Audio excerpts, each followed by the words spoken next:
بسم اللہ الرحمن الرحیم، السلام علیکم ورحمۃ اللہ وبرکاتہ۔ دوسرے باب میں ایمانیات اور عبادات کی ایکسرسائز آج کی ویڈیو میں ہم کریں گے انشاءاللہ العزیز۔ سب سے پہلے ایمانیات میں ہمارا پہلا چیپٹر ہے عقیدہ توحید۔ سب سے پہلا سوال ہے توحید کا لغوی معنی کیا ہے؟ پہلا آپشن ہے ایک ماننا، دوسرا آپشن ہے اطاعت کرنا، تیسرا آپشن ہے صفات ماننا، چوتھا آپشن ہے برابری کرنا۔ تو اس کا صحیح جواب یہ ہے کہ ایک ماننا، اللہ تعالیٰ کو ایک ماننا توحید کہلاتا ہے۔ دوسرا سوال یہ ہے اللہ تعالیٰ کو ہر چیز کا خالق، مالک اور رازق ماننا کیا کہلاتا ہے؟ سب سے پہلا آپشن ہے توحید ربوبیت، دوسرا توحید الوہیت، تیسرا توحید اسماء، چوتھا آپشن ہے توحید صفات۔ تو اس کا صحیح جواب یہ ہے توحید ربوبیت۔ چوتھا سوال یہ ہے قرآن مجید کی کون سی صورت میں عقیدہ توحید بیان کیا گیا ہے؟ پہلا آپشن ہے سورہ کوثر، دوسرا آپشن سورہ اخلاص، تیسرا آپشن سورۃ الفلق، چوتھا آپشن سورۃ الناس۔ اس کا صحیح جواب یہ ہے سورۃ الاخلاص۔ سوال نمبر 4، شرک کا لغوی معنی کیا ہے؟ پہلا آپشن حصے دار بننا، دوسرا آپشن ایک ماننا، تیسرا آپشن ہے مالک سمجھنا، چوتھا آپشن ہے بھلائی کرنا۔ اس کا صحیح جواب یہ ہے شرک کا لغوی معنی حصے دار بنانا۔ سوال نمبر 5، لم یلد ولم یولد میں نفی کی گئی ہے، کس چیز کی نفی کی گئی ہے؟ ذات میں شرک کی نفی کی گئی ہے، صفات میں شرک کی نفی کی گئی ہے، یا الوہیت میں شرک کی نفی کی گئی ہے، یا اسماء میں شرک کی نفی کی گئی ہے؟ تو اس کا صحیح جواب یہ ہے ذات میں شرک کی نفی کی گئی ہے۔ اب ہم عقیدہ رسالت کے چیپٹر کو دیکھتے ہیں اور اس کی ایکسرسائز کرتے ہیں۔ سب سے پہلا سوال یہ ہے رسالت کا لغوی معنی پیغام پہنچانا، دوسرا آپشن پیروی کرنا، تیسرا آپشن مشہور کرنا، چوتھا آپشن ہے سیدھا راستہ دکھانا۔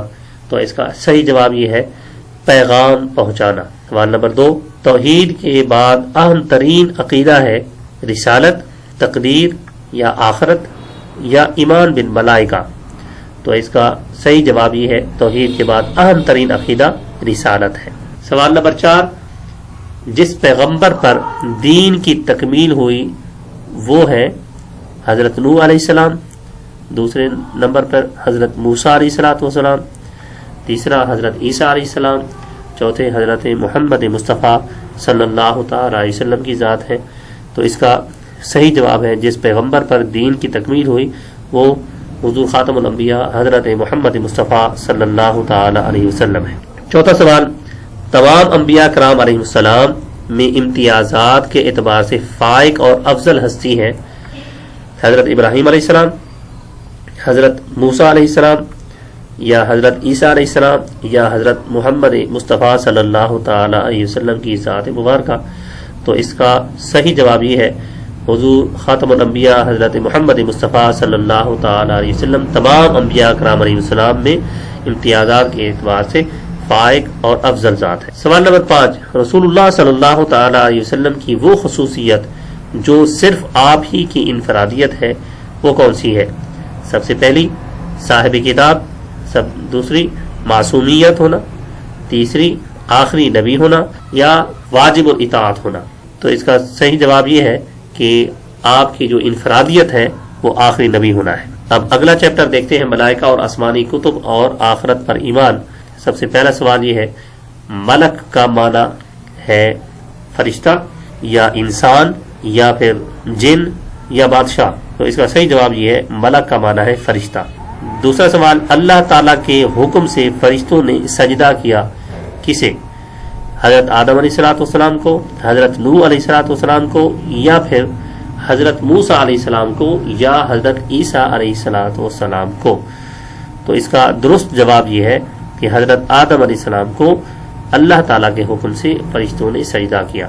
سوال نمبر 3 یہ ہے کہ فرشتوں کے ہر وقت انسانی اعمال کو لکھنے سے انسان کے اندر جذبہ پیدا ہوتا ہے احساس ذمہ داری کا، صبر و توکل کا، یا عفو و درگزر کا، یا استقامت کا؟ تو اس کا درست جواب یہ ہے احساس ذمہ داری کا جذبہ پیدا ہوتا ہے۔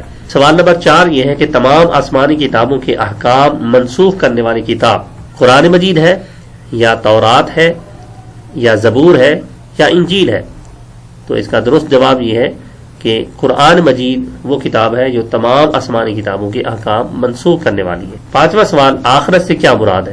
موت کے بعد کی زندگی، ختم ہونے والی زندگی، یا پھر دنیاوی زندگی، یا پھر لمبی زندگی؟ تو اس کا درست جواب یہ ہے، آخرت سے مراد موت کی بعد کی زندگی۔